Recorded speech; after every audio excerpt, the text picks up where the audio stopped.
Okay, let's get started. Good evening, everyone, and welcome to our Get Ready for the NDIS webinar. Thank you very much for joining us.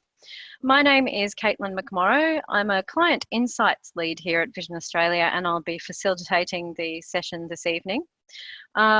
Also with us, we have our panelists, Scott Jacobs and Anne Ganari, and I'll get them to introduce themselves in just a moment. We're coming to you live from our Coorparoo office in Brisbane tonight, as well as Sydney and Melbourne. So it's quite a national event.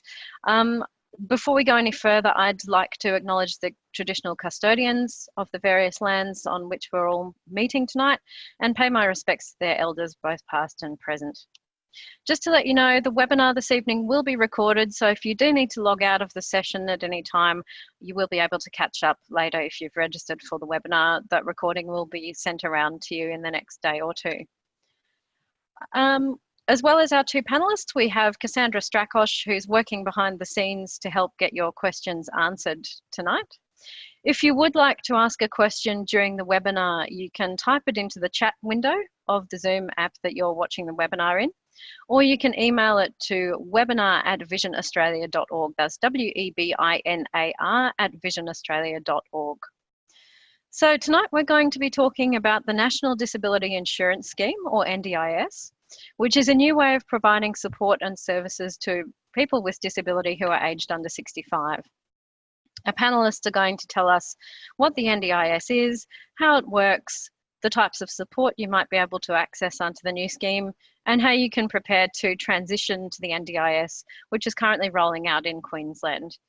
We'll get to as many of your questions as we can during the session tonight. And yeah, feel free to ask a question at any time as we proceed. First of all, we might start with a question for Scott and Anne so that they can introduce themselves. If you could both tell us about your role at Vision Australia and the work you're doing in relation to NDIS at the moment, that would be great. So Scott, we might start with you. Sure. So I'm Scott Jacobs. I'm the NDIS lead and now Program Manager NDIS and Aged Care for Vision Australia. And my role is to help prepare the organisation for the NDIS to make sure that we can deliver the best services for you to achieve the outcomes that you need. And we also do quite a lot of lobbying and advocacy with the NDIS and various governments across Australia to try and make sure that the scheme is the best version of it that it can be. Excellent, that's great. Thanks, Scott. And Anne, welcome along. Can you tell us a bit about your role here at Vision Australia and the work you're doing in relation to NDIS at the moment? Yeah, hi, thanks, Caitlin. My name's Anne Ganari. I'm the Service Engagement Consultant here at Vision Australia Coorparoo. Primarily, my role is to assist clients once they're approved in NDIS with their pre-planning, and then also to if required, I can also attend the planning meetings with NDIS. Then after that, once the plans are approved, I then can facilitate amongst the providers the suitable person to assist you through your plan. So that's it for me. Great, thank you very much. All right, I thought we might start with a bit of an overview of the NDIS. So Scott, I'm wondering if you can tell us a little bit about the scheme and how it works. Sure thing. So the NDIS, or the National Disability Insurance Scheme, is a new way of providing support for people with a disability, their families and carers. It uses a no-fault insurance model, which is quite similar to Medicare, and this is set up to provide support and services to people with a disability. The NDIS is a shift away from block funding of disability services to an individualised funding model. The NDIS allocates funding to individuals based on their level of need and your self-defined goals, and it encourages you to use this funding to purchase the supports and the services that will most effectively meet your needs. So the biggest practical change is that people with disability can now choose the providers they want to work with. Overall, the NDIS has two key goals. The first is to cover reasonable and necessary support costs for a person with disability, depending on their own goals and their needs. And then the second goal is to give people with a disability choice and control over the support that they receive and where they access that support. NDIS began with 3 trial sites around Australia in July 2013. It's being rolled out gradually across the rest of Australia from the 1st of July in 2016. And the NDIS, the National Disability Insurance Agency, is responsible for delivering the NDIS. When it's fully operational, somewhere between 460 and 470,000 Australians with disability are expected to be covered by the scheme.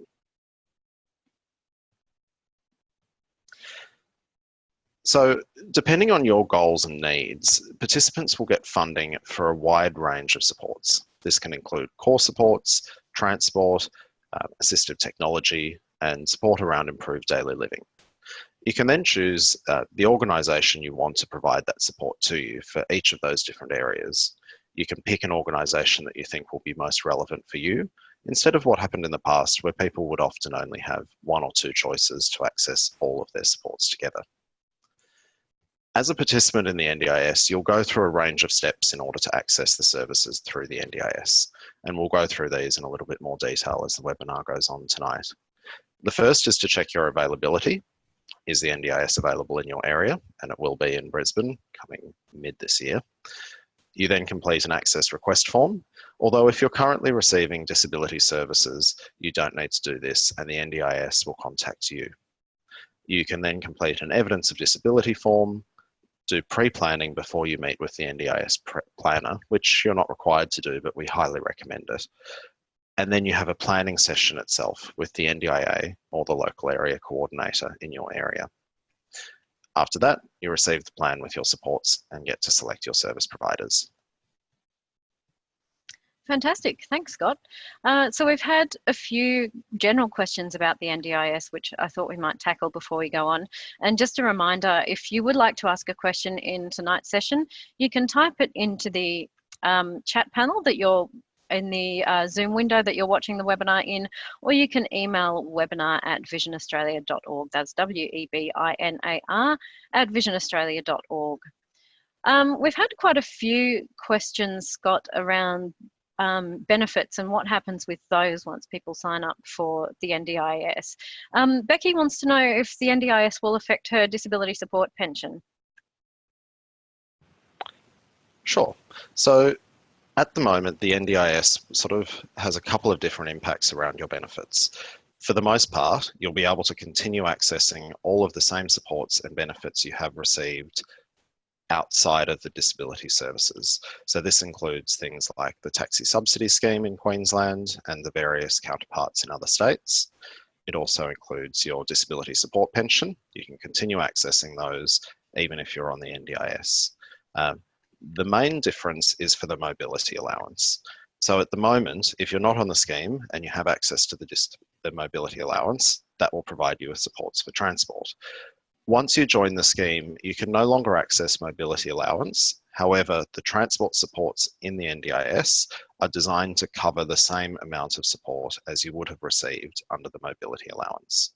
We recommend making it very clear when you go to your planning meeting that you need transport supports, the sorts of things you use it for, and how regularly you might be accessing those supports in order to try and get the most in your plan to help you meet the goals that you are setting during that planning session. Great, thank you. We've also had a question from Sharon, who would like to know if the NDIS is compulsory. No, so the NDIS isn't compulsory. You can join it at the time that you're willing to or ready to. You can also exit the scheme once you've joined it. The key thing to bear in mind is there may be some things that you can no longer sign up for once you've left the scheme.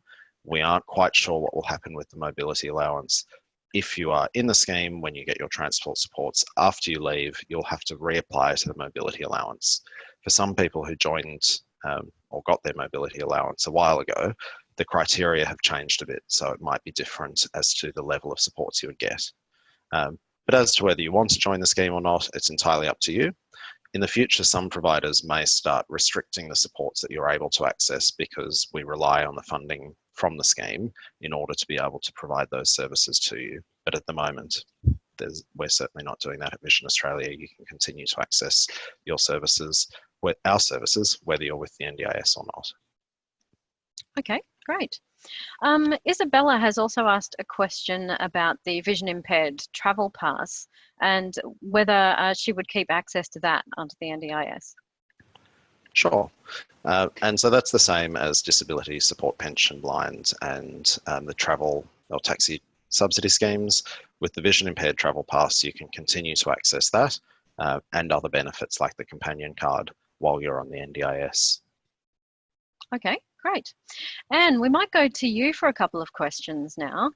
Norma has asked a question about what happens with the NDIS when you reach retirement age.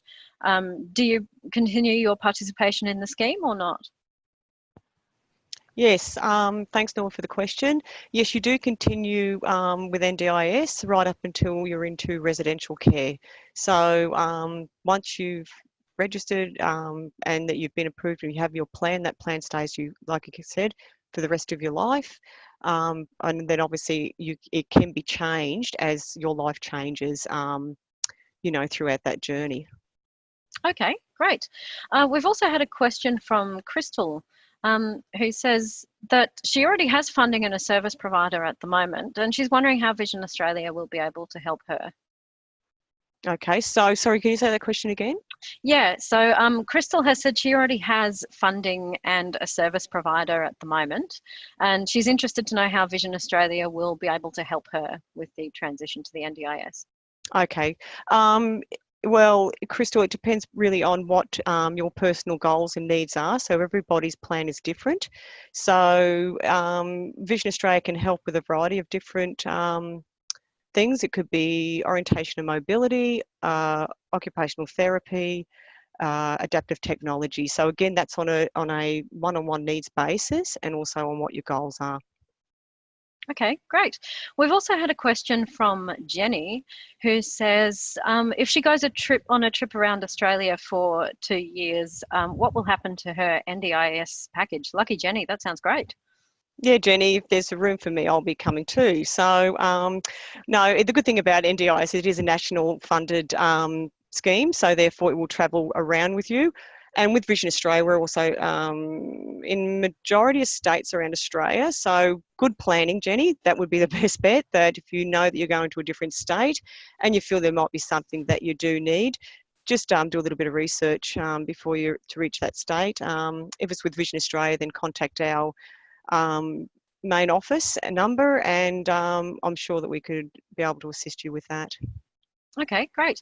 And finally on this topic, we've had a question from Ricky, who wants to know if job access will still exist to provide work-related adaptive equipment, or will all of that be managed through the NDIS? Good question, Ricky. I used to be an employment consultant, as some may be aware. So job access will stay because that is grant funded, and that's when you, that could be under either you are with an employment agency and have achieved a new employment, and that's when job access will assist you with that. Or you could also be what they call job in jeopardy, or changing the name now to no, sorry, I've lost that one. But anyway, yeah, so yes, in short, job access will still exist and will still help you with employment requirements. Okay, great. Just a reminder before we go on, if you would like to ask a question in tonight's session, you can type it into the chat window that you're watching the webinar in, or you can email webinar@visionaustralia.org with your question, and we'll get to as many of them as we can in the time available. All right, Scott mentioned a few minutes ago that there are a number of steps in accessing the NDIS, so we might talk about some of those. So Anne, you're going to tell us a little bit about this next topic. We're going to talk about how you work out whether you're eligible for the NDIS. Yeah, thanks, Caitlin. I think Scott covered that quite well before, your accessibility, which is what Scott spoke about, under the age of 65 and in need of supports and have a permanent disability or impairment, must be an Australian citizen and resident or a New Zealand citizen and holding or holding protective special category visa. The NDIS is limited to those under 65. So if you are about to turn 65, I'd suggest probably give NDIS a call if that's what you'd like to do. And then what we look at then, what can NDIS involve in accessing the funding? Well, again, I think we covered that before. Once you are actually registered with NDIS and that you've been approved, then the next steps are again to start to look at pre-planning, looking at goals, what you want to achieve in the next 12 months, and then certainly, and then look at what support you may need as well. So if you're not sure, the NDIS website's a great place to find all that information on as well. It has everything that's updated on there, but that's probably about all you need to know at the moment for accessing. Best to contact NDIS if you are unsure about any other sort of questions with eligibility, because they're the ones that are up to date on if there are any changes. Okay, great. So we've had a couple of questions come in on this topic as well. Evan says that he's 64 and is retired and self-funded and has lost about half of his vision. He says, can the NDIS help me? So Anne, I'm guessing that might sort of come back to that issue you just raised about if you're sort of approaching the age of 65, it's worth talking to the NDIA now. Is that that's right? correct. Yeah, that's correct, Caitlin. Yeah, look, it would be worth him contacting NDIS, and again, it's your choice. It's we have to see, keep letting people know that what suits you may not suit the man next door or the gentleman up the road. It's all very much individualised, so it's hard to sort of say whether it's going to actually suit you, Evan.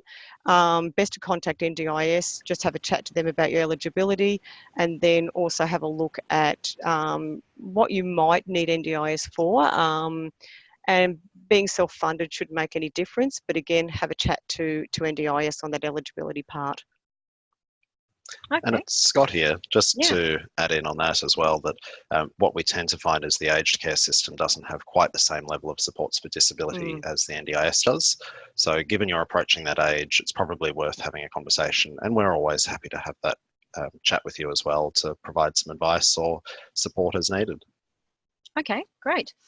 We've also had a question from Matthew, who wants to know whether there are any particular eligibility criteria for a person who's vision impaired to access NDIS funding. Yeah, Matthew, no, there's no, the criteria is standard. There's no particular eligibility criteria for a person who is vision impaired to get their NDIS funding. Okay, great. All right, we might move on to our next topic then, which is about getting plan ready. And Anne, I think you're going to talk to this one as well. So I guess your individual plan is your key to accessing funding and supports under the NDIS. So we'll talk about some ways for you to prepare for that planning process. And what are some of the things that people might want to think about as they're getting ready for their NDIS plan?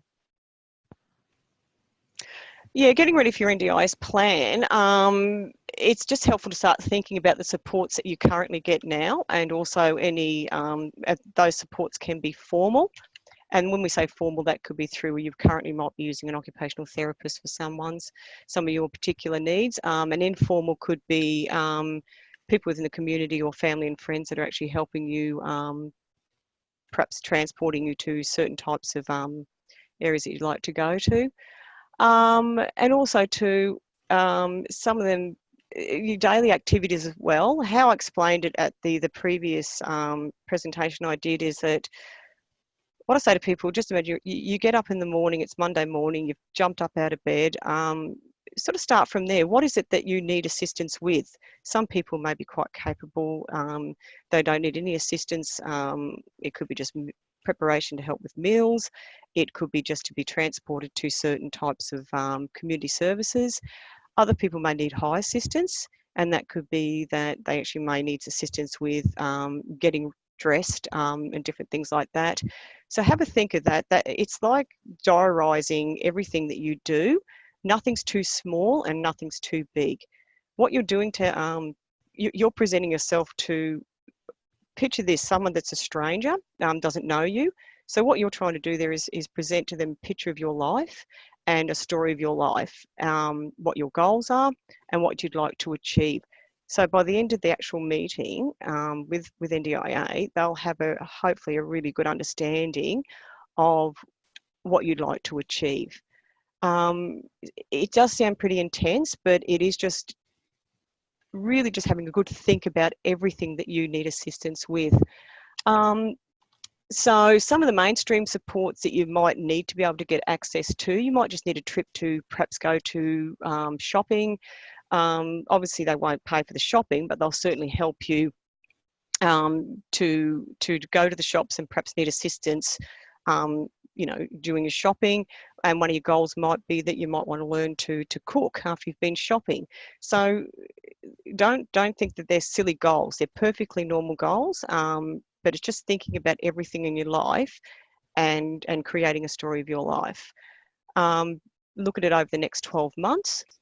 And some of the particular domains that they look at are your daily living, home, health and well-being, lifelong learning, work, social and community participation, relationships, and choice and control.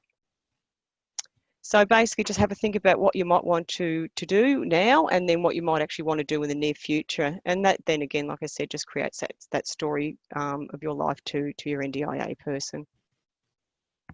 Okay, great. So we've had a couple more questions come in about, I guess, that sort of initial process of applying for the NDIS.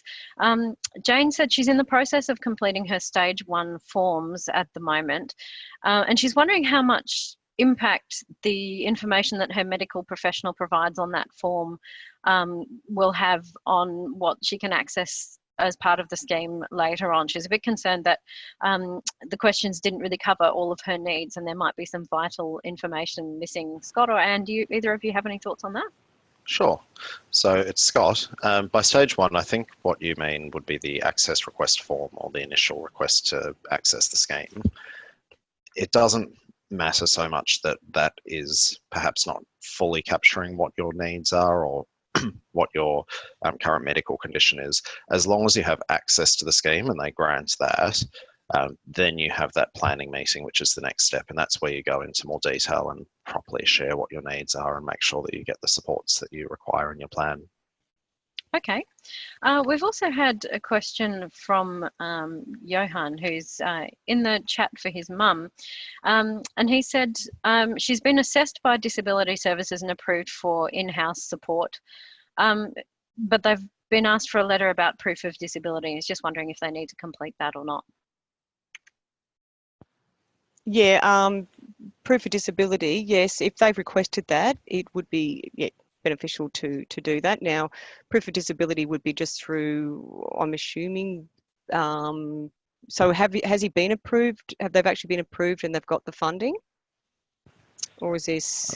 Not quite sure. But if it has been assessed by Disability Services, then it's a proof of disability would usually constitute some kind of medical evidence. So optometrist, ophthalmologist, or maybe an orthoptist, and providing some evidence around the functional impact of your disability as well.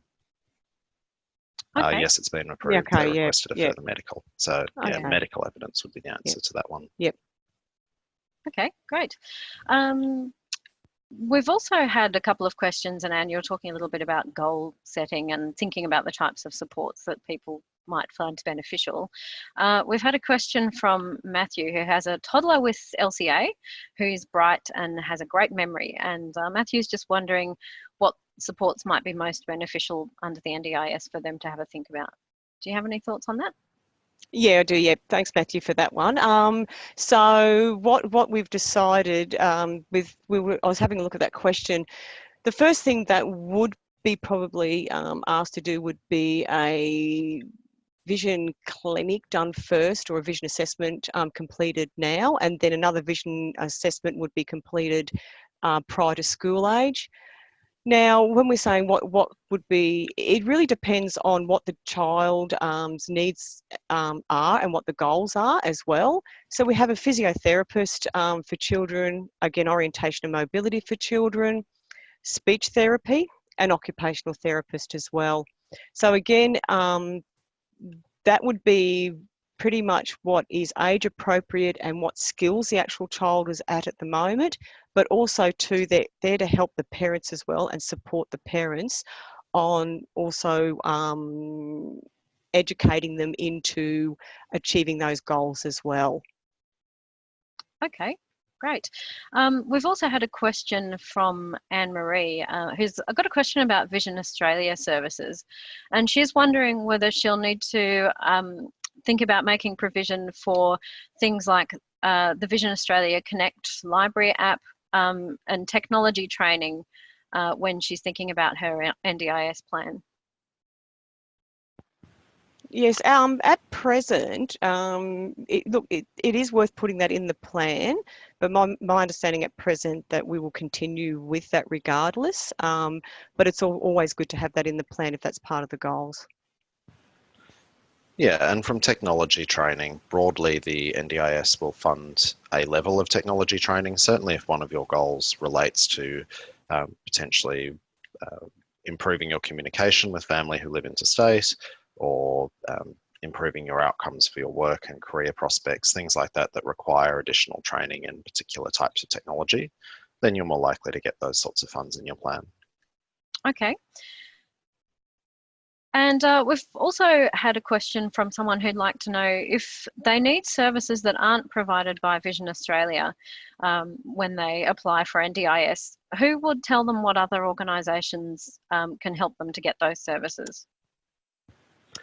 So you might get some of that advice from your local area coordinator. They're the people who have helped you to go through the planning process, and part of their role is to help link you to the right services, the ones that you may need. Some of the other options are that we might be able to help you. Depending on what type of service it is, we might know someone and we can support you to access that. Depending on what your inclusions in your plan are, you may get something called support coordination. And that's funding to help you to understand how to use and implement your plan. And if that's the case, then we, or you can pick another provider to be your service coordinator. And that helps, their role is to help you get linked to both disability and mainstream services. Okay, great. We've also had a question from Crystal, who says that she's keen to get into tandem bike riding and she's wondering how she might think about making provision for something like that in her plan. Do either of you have any thoughts on that one? Yeah, well that can go into the plan if it's certainly a goal. That one, my understanding is, Scott, I don't think the bike would be funded. It could be, but if she requires assistance to do riding, the actual person could be funded for that. Yeah, so a similar example we use is that they might fund the lessons or some training in, if you want to start going to the gym, in how to safely use gym equipment, but they won't fund the ticket to get into the gym or the membership of the gym itself. So with a tandem bike, then you could request or link your goals to becoming more physically active and involved in the community, or perhaps your family goes bike riding and you want to be able to take part in that as well. If you mention those sorts of things and ensure that something like that is shaped as a goal, then you're more likely to get the supports needed to assist you to either learn to do a tandem bike riding or to continue doing it as you have been. Super. If you've just logged in, you're here for our Get Ready for the NDIS webinar. Thank you very much for joining us. Our panellists this evening are Scott Jacobs and Anne Gennari. If you would like to ask a question during the session tonight, you can type it into the chat window that you're watching in, or you can email webinar@visionaustralia.org. That's webinar@visionaustralia.org.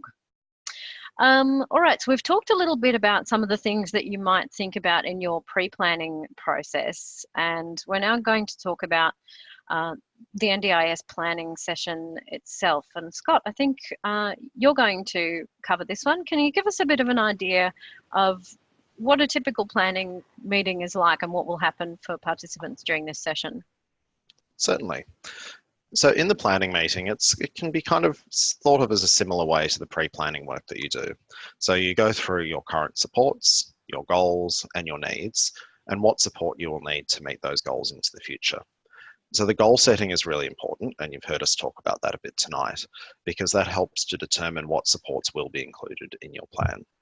For instance, if your goal is to independently travel to community activities, the planner will work with you to identify what supports you currently have and what you might need in order to meet the goal for travelling to community activities.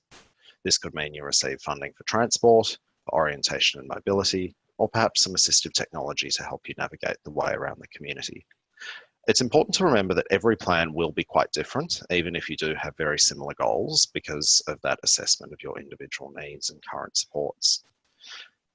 So I'll go through at a kind of high level the steps that will give a rough idea of what happens in a planning meeting, although this will vary a little bit for different participants. So first of all, you'll discuss your goals and your aspirations. There's then usually an assessment of your level of function and what support needs you have.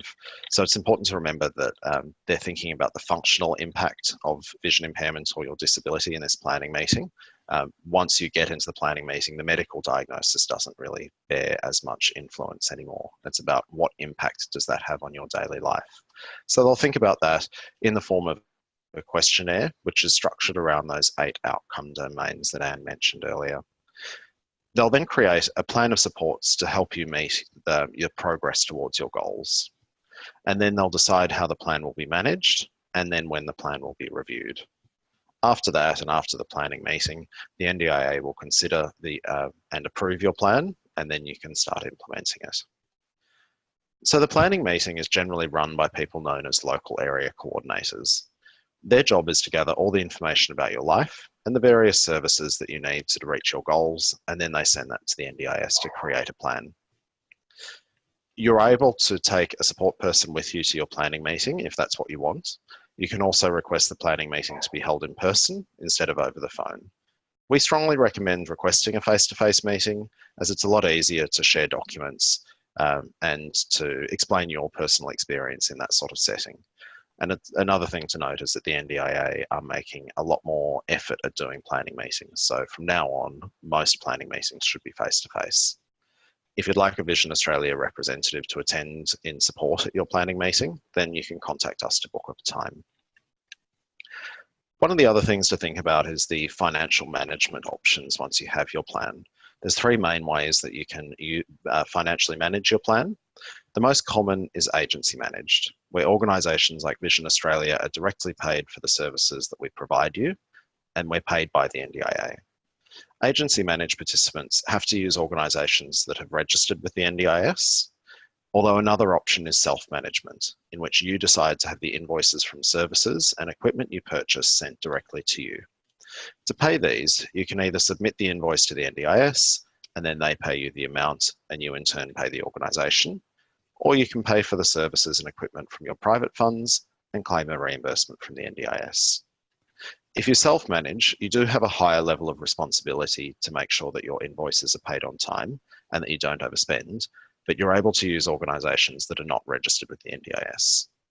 The final option is plan managed, in which the NDIS puts funding in your plan to have a plan manager receive and pay your invoices for you. So they manage the invoices and all those sorts of things. The various different sections of your plan can be financially managed in different ways. So make sure you discuss with the planner the options that would be right for you and that you're comfortable in doing. Okay, great. And we've still got quite a few questions coming in. Sharon has asked, can she bring her supporting evidence form to Vision Australia for review before her planning meeting to make sure that everything that she needs has been covered off? Yes, she can, yes. Okay, there we go. That was a straightforward answer. Straight, yep. Just call first to make sure we're here, whichever office it is. Yeah. Okay, great. We've also had a question from Matthew, which probably comes back to some of our earlier discussion, but I thought we'd ask it because it's an interesting one. He's wondering what happens for children whose family moves overseas for a couple of years and then comes back to Australia. What would happen with their package? So as long as you meet the eligibility criteria, so Australian citizen or a New Zealand citizen with a particular special category visa, then you can access the NDIS whenever you like. So you can exit the scheme and then rejoin the scheme. So if you're already on it and then going overseas for a couple of years, then you can leave it and come back once you return to Australia. Okay. We're also getting quite a few questions in about the types of things that might be covered under an NDIS plan. Matthew has asked whether the NDIS can help his kids with things that he can no longer do for them, like dropping them to and from school and taking them to doctor's appointments and things like that. So that's a slightly tricky one. They won't necessarily provide the support for your kids to travel to school, but they might provide you with additional supports so that you can support and help and take your kids to school with you. That might be additional travel funding, might be additional orientation and mobility so that you're able to use more public transport than you would have in the past. Some of those sorts of things, but they won't, for instance, provide taxi vouchers to your children in order for them to travel to school directly themselves. Okay. We've also had a question from Yvonne, who's wondering if you don't self-manage your funding, do fees for the service come out of your funding, or are they separately funded if it's managed by someone else? So if you don't self-manage, the other options are agency managed, where there's not really fees attached to using agency managed funding. It's very similar to self-managed to some extent in that you can, except that you can only access registered services. So with agency managed, it's all handled kind of behind the curtain. You don't have to worry about the financial side of things. With self-managed, you have a little bit more choice about how you spend it, but you're responsible for making sure invoices are paid, although there shouldn't be additional fees for that. Okay.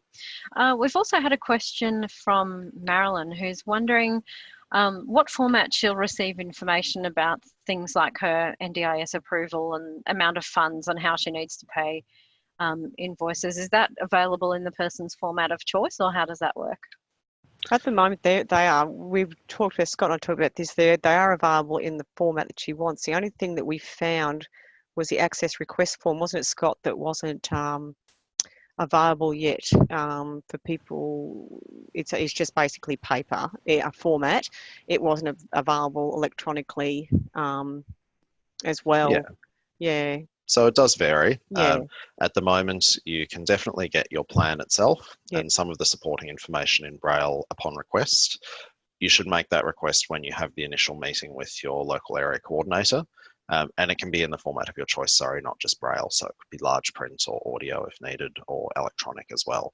But make that request early on. Unfortunately, some of the other information the NDIS provides is not available in a particularly accessible format, and we're doing quite a lot of lobbying to make sure that they do change that and they make it available very easily in a format of your choice.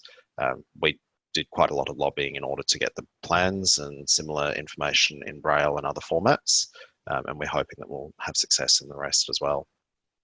Okay, great. We've also had a question about whether counselling for both kids and parents can be included as part of a plan to sort of support people in feeling more confident with social engagement and stuff like that. Yeah, my understanding it can be if it's put into the plan. It's, again, like we said, you touched on that before with the other question. Yeah, if it's related to the child's disability and it helps through their goals, yeah, that can be funded. Again, it just has to be put into the plan and worded so that it is related to goals and again to the primary disability. Yeah, and just to clarify that it will be for the person with disability that can get counselling. It won't provide that for the rest of the family, unfortunately. Okay. Emily's interested to know about wheelchair vans and whether she could potentially look at purchasing something like that as part of her funding. So this one's an interesting one, and there's probably a few similar sorts of ideas that we could cover off at the same time. NDIS won't fund a wheelchair van itself. However, if you have a van, they may fund the modifications to make it accessible, to install the lift and the hoist. it's very similar. So it comes back to how we talked around the NDIS approves reasonable and necessary supports that you need to live an ordinary life. Those are the key kind of things to bear in mind. So for instance, they won't fund or they won't pay for a new microwave because that's something that's considered an ordinary piece of equipment for the rest of Australia, or everyone. However, they might fund the gap between a talking microwave and a ordinary microwave. So because you got one of your goals might be around greater independence in the home, they will fund the difference between a normal microwave and an ordinary and a talking microwave so that you can have a bit more independence in the kitchen. Okay. We've also had a question from Fiona who's wondering whether a dog guide would be included in her funding. Yep. So the NDIS have approved the funding of dog guides. There is a process about getting that, and similar with a lot of complex pieces of assistive technology, you're required to undergo an assessment, and then we submit that to the NDIS alongside a quote in order to get it approved. Unfortunately, sometimes that can take a while. So if you think you are in need of a replacement dog guide in the near future, or if you are wanting one for the first time, then we recommend that you start that process sooner rather than later. Okay. Matthew's wondering if it's possible to change his funding management. So if he started out as self-managed and was finding that wasn't working for him, could he change that to being an agency managed thing? Yes. He just has to contact NDIS because we have had cases where people were managing it themselves, and it is quite difficult in some cases, so people have opted out of that. But he's then just to talk to his local area coordinator to discuss that. Okay. And Marilyn's wondering if she'll get a username or something similar to access her plan information and things like that on the NDIS website, or indicate preferences about what format she wants information in. You get a participant number. So your plan will have a participant number, and that's the one that you use, or the system will use to refer to you along with your name. When you're actually requesting something to be in the format of your choice, you should be having that conversation with the LAC, or you can call up the NDIS and request that once you have got access as well. Mm-hmm. We've also had a question from Stephen, and a couple of other people have been asking similar things as well, about whether an iPhone or an iPad and things like that will be covered under an NDIS plan. Sure. Yeah. And there's also one that's just come in from Sharon as well about iPad Pro and Allcam 2 for kids to use at school.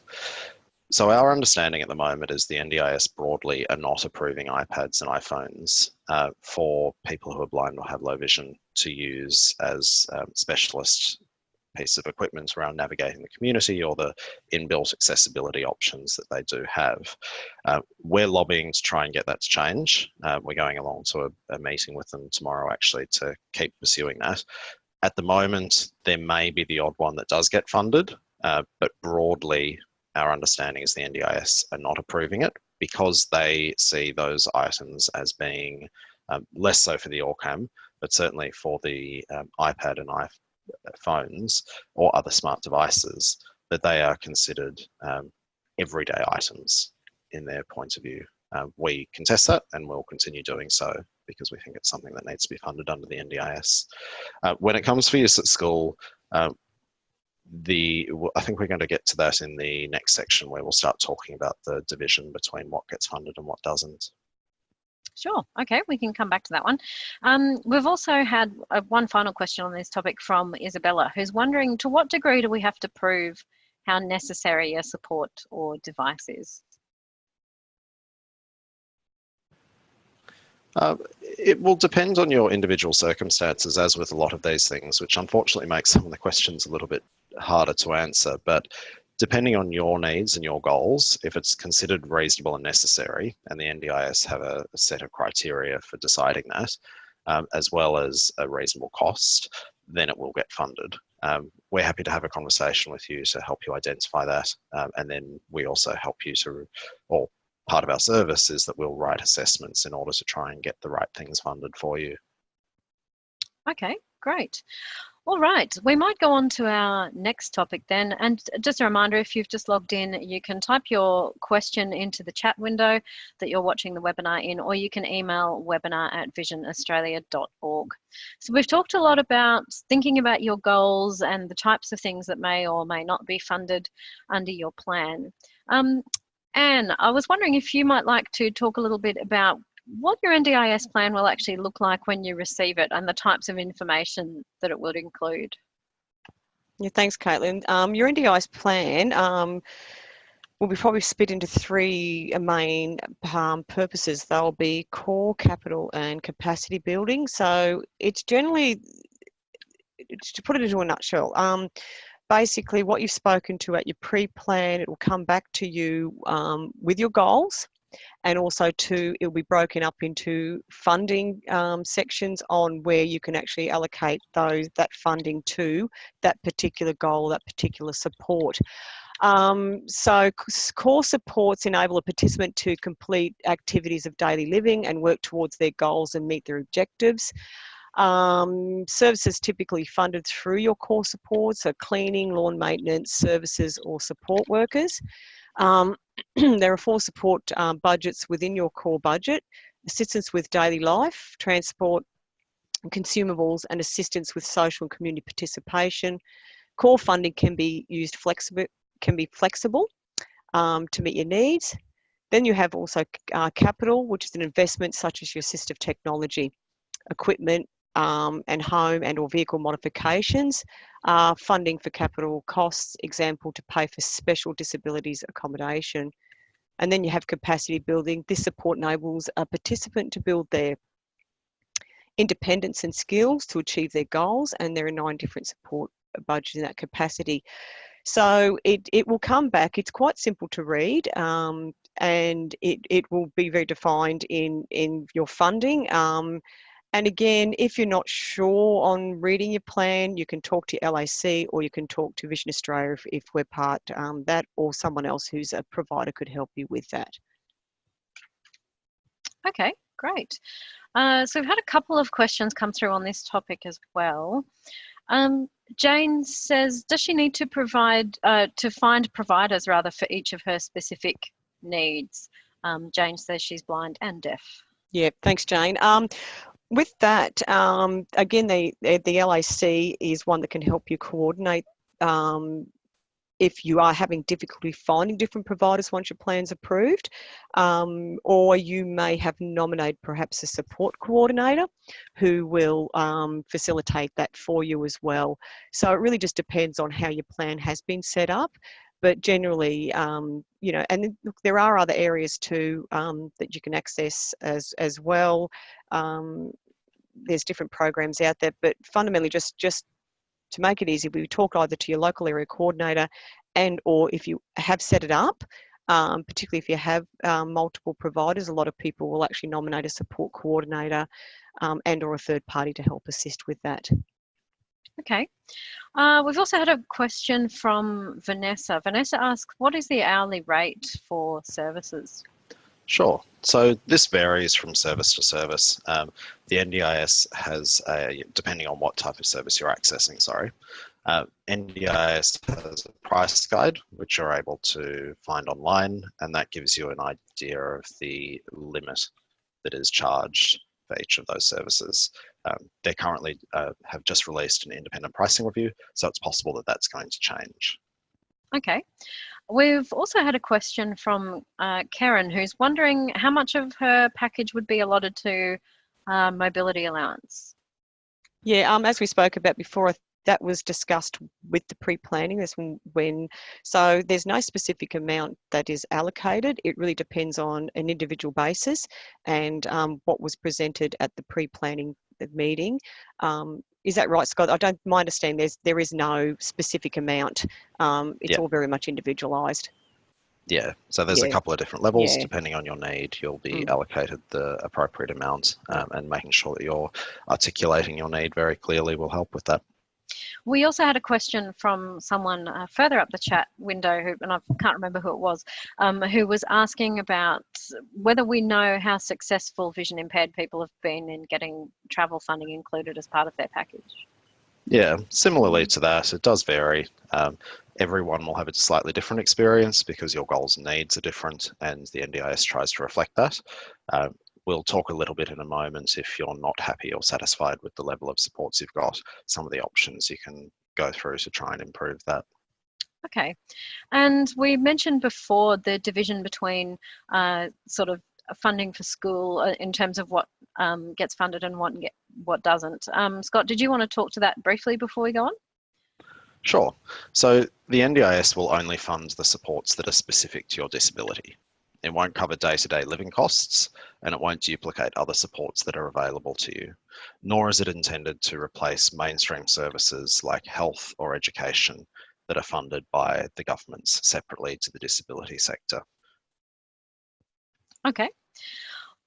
All right, we might go on to talk about reviewing your plan, because I'm seeing a couple of questions coming in about that. And Scott, I think you're going to talk to this one. Did you want to talk a little bit about the process of reviewing your NDIS plan? Sure thing. So with your NDIS plan, the first one will typically last for about 12 months. After that, we're seeing, depending on different people's needs, sometimes it might be the next plan is 18 months or 2 years, or it might be 12 months again. Generally though, they only run for 12 months. And plan reviews can happen anytime within the last 3 months of your plan. So it's good to have some of the information prepared in advance. A plan review meeting will be very similar to your first planning meeting. It's usually with the same local area coordinator who was in that first meeting. They will ask you whether your living situation or support network has changed, if there's anything else that might have changed in your daily life. They'll also ask how you went with your goals and the supports that were included in that first plan. So this is where having information about progress you've made or some of the barriers you've faced are important to note. It's especially important to note the reasons why you might not have used all of the funding you were given in a certain area. For instance, you might have gone on an extended overseas holiday and therefore you've used a lot less of the lot lower amount of the core support for cleaning around the home than you had originally expected. Finally, the LAC or the local area coordinator will ask you to set new goals for the year ahead. Some of them might remain the same, some might shift a bit, and then they'll note any changes in the type of supports you might need to reach those goals. You can also request unscheduled plan reviews, or you can let the NDIS know about a change in circumstances. And those are some of the methods you can go through to try and review or update your plan if you don't think it did include or represent your goals accurately. If you didn't get enough travel, for instance, you can request a plan review, and we're happy to help support you with that process. Okay. We've had a question or questions from a couple of people on whether the plan can be reviewed if their vision changes. Yeah, so, and it will vary depending on how soon you're into your plan. Within the first 3 months, it's a change of circumstances. After that, it becomes a plan review. But certainly if your condition or your circumstances change, you can request a plan review to get supports that reflect your new circumstances. Okay. We've also had a question, and it comes back to the self-management of funding, but it's probably an important one for us to cover, so I'll slot it in here. It's a question from Ricky about how accessible the self-management process is with a screen reader. Do either of you have any insight on that? Yeah, so you use, for self-management, you're required to use what's called the My Place participant portal. You can log into that, and that's how you manage your funds and choose your providers. Even if you're not self-managed, if you're agency managed, you can still use the portal to check on what level of funding you still have remaining. You can use it to search for providers. Unfortunately, it's technically accessible to a screen reader. However, functionally, it's not incredibly accessible. We know of lots of people who do use it with screen readers. However, it can be a bit challenging sometimes. It's not always sort of intuitive navigation, and it can be hard to figure out quite where things might be. So yes and no is kind of the answer to that. We do know that they're working to try and improve it, but you can do it. I think sometimes it will depend a little bit on your proficiency, and then you need some additional support or tips to try and work out how to navigate it exactly. But yeah, it's yes and no. Okay, great. All right, we're nearly reaching the end of our session, and we've had a great many questions tonight, which is fantastic. So thanks everyone for sending them in. Before we finish up, we've talked, I guess, about quite a number of ways that Vision Australia can help as you transition to the NDIS. So, Anne, I just wondered if you might like to recap the various ways that we can support people before we finish up. Yeah, sure. We'll just recap it quickly. How Vision Australia can help. We have a helpline set up for just generalised questions, but also too, as we discussed, we can help with the pre-planning and also attend the planning meeting if required. And also, once approved, we can facilitate what services your plan is approved and help you organise that throughout VA or Vision Australia. And if prior to all that you're quite uncertain or having some difficulty with NDIS, with contacting them and not sure whether you are actually at the stage to be approved, you can give us a call and we can help you through the steps with that one as well. Okay, great. All right, we've got a few minutes left before we finish up, so we might deal with a couple more of the chat questions that have come in that we didn't quite manage to tackle. Someone has asked, for home modifications needs, do you have to calculate costs through quotes, or can you just identify what you'd like to have modified? Sure. So at the moment, home modifications are treated in a very similar way to assistive technology. That's a little bit more complex. You're required to have an assessment, in this case of your home and what you'd like to have modified by a suitably qualified professional. And then my understanding is that you're required to present a quote, perhaps 2 quotes as a comparison to have that work done. That gets submitted to the NDIS. They consider whether it's reasonable and necessary, and then they will approve or deny it. And assuming it's approved, you can proceed on the basis of the quote that's been developed. Great.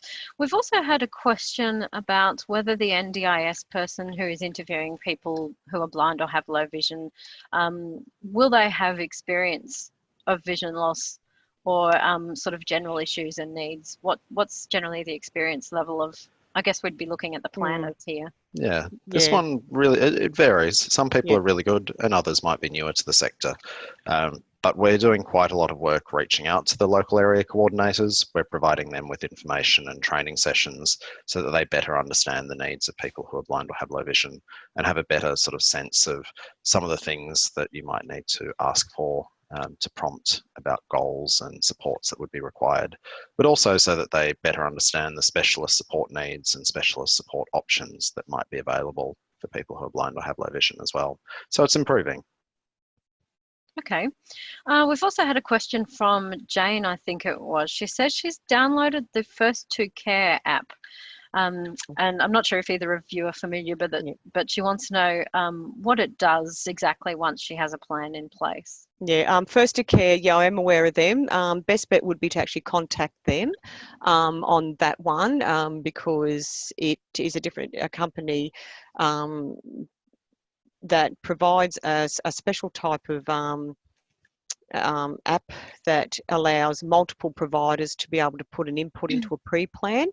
I have used it for a client that was sent me an email invite to add some particular types of services in there, but those sort of ones there, it's best to contact the person that actually facilitates that type of application.